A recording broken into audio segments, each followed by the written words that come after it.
Hello, Alex Lafkus here.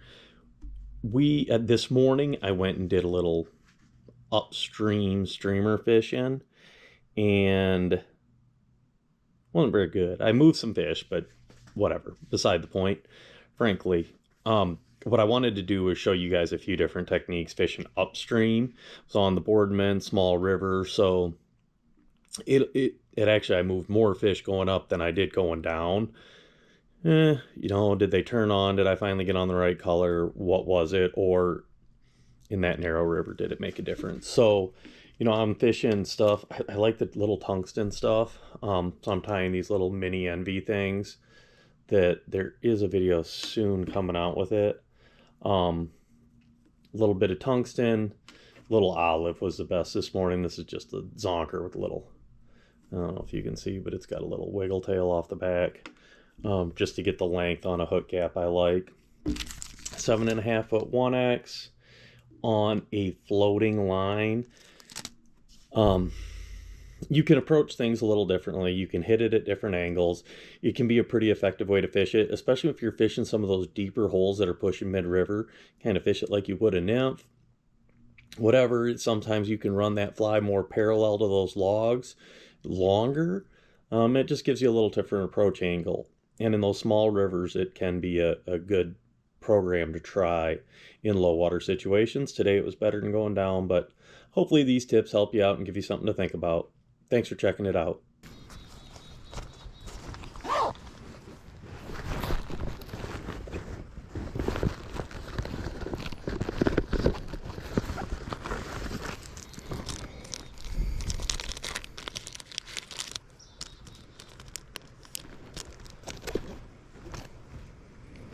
So we do want a little bit longer leader on this because I'm going to be fishing it. I want to fish a little deeper, and by fishing it upstream with a little longer leader, you'll get a little more depth. Now, this river kind of sets up ideally for this type of fishing. It's not much different than upstream nymphing, frankly. When I was here in the winters, I used to fish this way a lot, and I would jig giant, giant back then, which is considered small now, but 3-4 inch heavily weighted woolly buggers and stuff through deep runs. And that accounted for a lot of fish in some smaller rivers. I'm also going to tie on this white little mini envy thing. And this has a tungsten cone. So once again, trying to maximize that depth. Also by going to this thinner leader, this 1X, which is thinner than that carbon I was using, it's going to penetrate depth-wise a little bit better too. But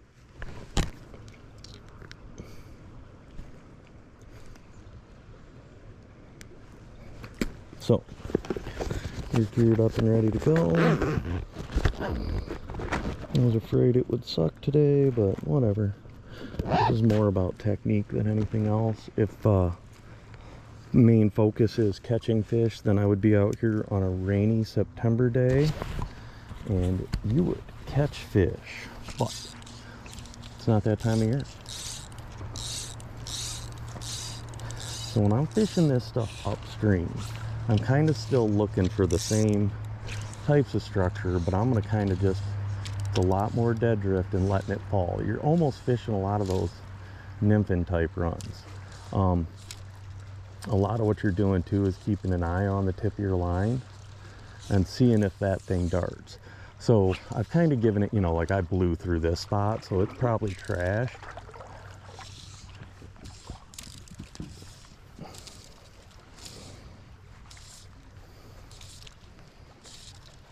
But see, I'm getting that now down deeper into these pits. So we're going to be able to work this a little bit differently. And it's kind of like tight line nymphing stuff where you're watching the tip of your line. And I'll even fish this type of way in the winters going down, because you can always just start it upstream, stack mend, which kind of gives you some slack to let that thing fall. Kind of let it fall in there and then just pop the rod on occasion. And that's typically, ooh, that might have been bottom, I would guess. But that's typically how I've done the best in the winter too, is really trying to melt those runs down deeper, you know, when all that water's cold and they're just kind of hanging out for the winter. You can feed them better, you know, a lot of times they don't want to push edges. And it's a good way, instead of nymphing, to kind of try to target bigger fish.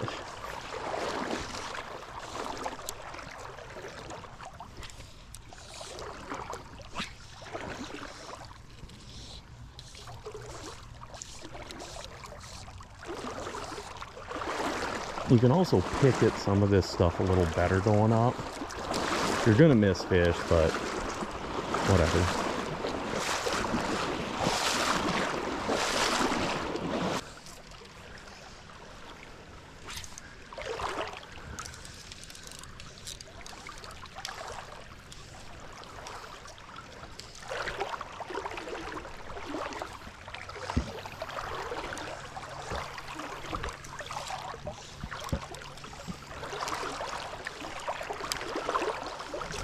There's one. The one nice thing about fishing these streamers upstream is, one, you can hold them in the seams a little bit longer. The other thing is you get these different approach angles up behind wood piles, which is definitely different. Just moved one in that seam there. Who knows where he came from. But a lot of this too with this floating line is accurate casting.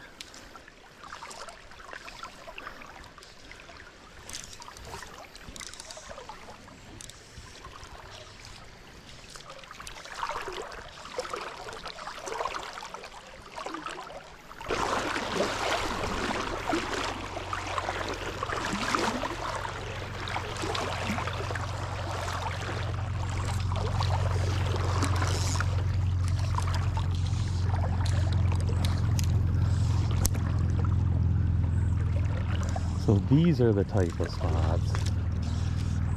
I don't mind doing this through these deeper, slower things with a shelfie inside. Now I can fish kind of that coming right on back. Not sure anybody's home, but these are the type of spots too, wading down or not, that are, you know, your post-spawn type spots where you really fish that streamer a little deeper, post-spawn and all through winter. You know, we're sitting in August, so the next movement they're going to have is towards gravel or the spawning area. It usually starts about mid-September, depending on the body of water and how quick it cools down. And then eventually they'll spawn and dip back into these deeper pockets, usually sandy, woody, slower type stuff.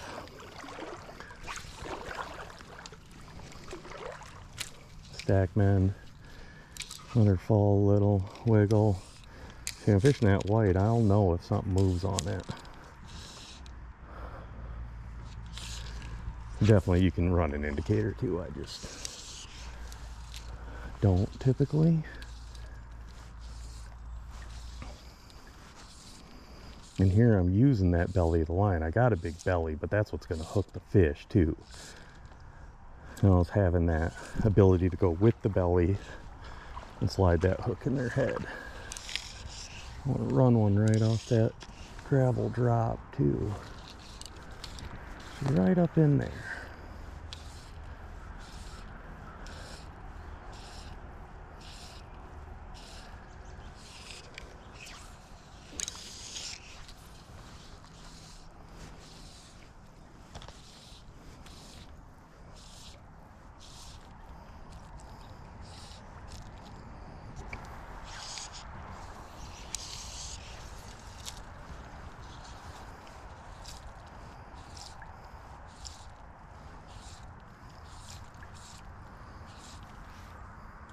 You're not reading the water much differently than if you are nymphing. You know, those fish use that because they want to use it. Just using a different bait to get it there.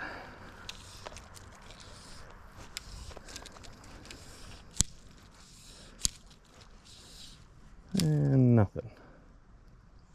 Nothing, nothing, nothing.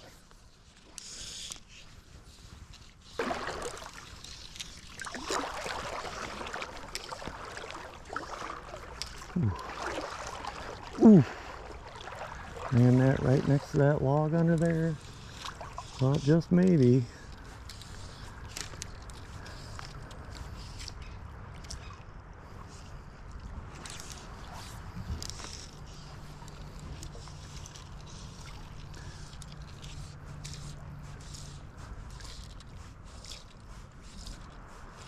Oh, come on.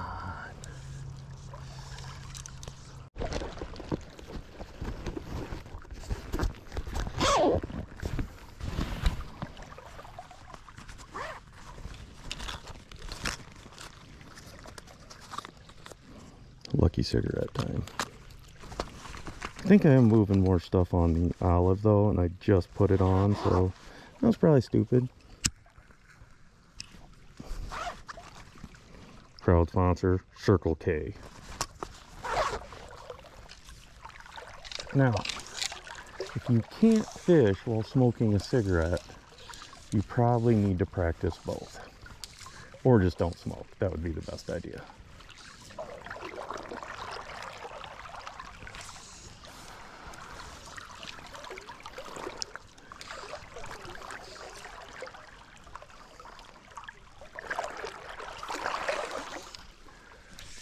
There's one of those fall offs on the inside. Oof.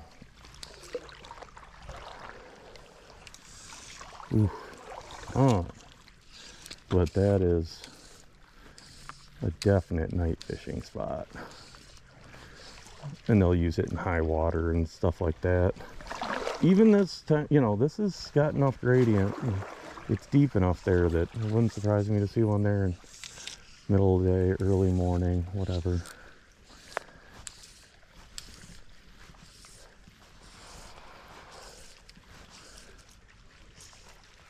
But I can kind of go slower when I'm fishing up too, and really pick it, you know, that shelf and that drop off, just in case they're not all fired up. You know, the floating and going and moving fast is fine when they're all fired up, but when they're not, it's sometimes you do gotta pick.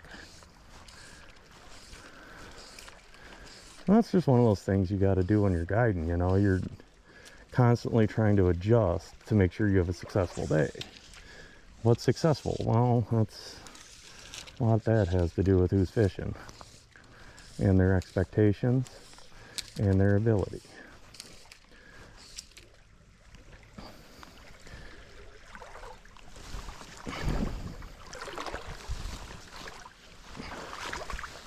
See, and I'm coming in way tight. I'm standing on the bank again. I want to make my cast out there. But I'm basically just a shrub here, so that's good. In my stupid white camo. Snow camo in the middle of summer. Brilliant.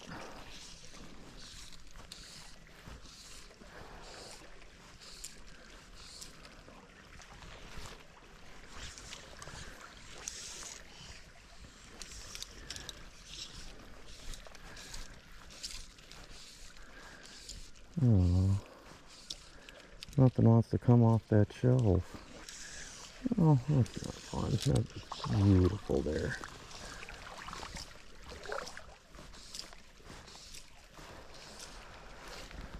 I just waded down through here, but it's been damn near an hour now. So I'm not, you know, that usually gives some fish time to reset. I might not get the biggest ones to reset, but something will move there. That wet skunk is also a really good fly to fish upstream. But I'm just kind of fishing that shelf all the way across the river here.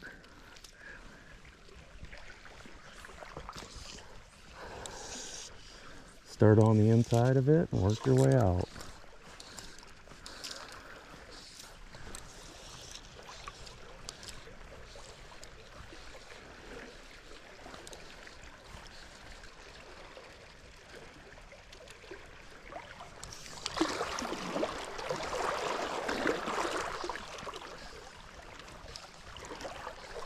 There he is. Look at that. He comes screaming out of there. Perfect. Well, could have been worse. Been out here an hour or so and moved 5 or 6. Whatever. The worst possible conditions known to man. August. Severe heat wave. Well, hopefully this is the end of it for the year. Should only improve from here, but we'll see.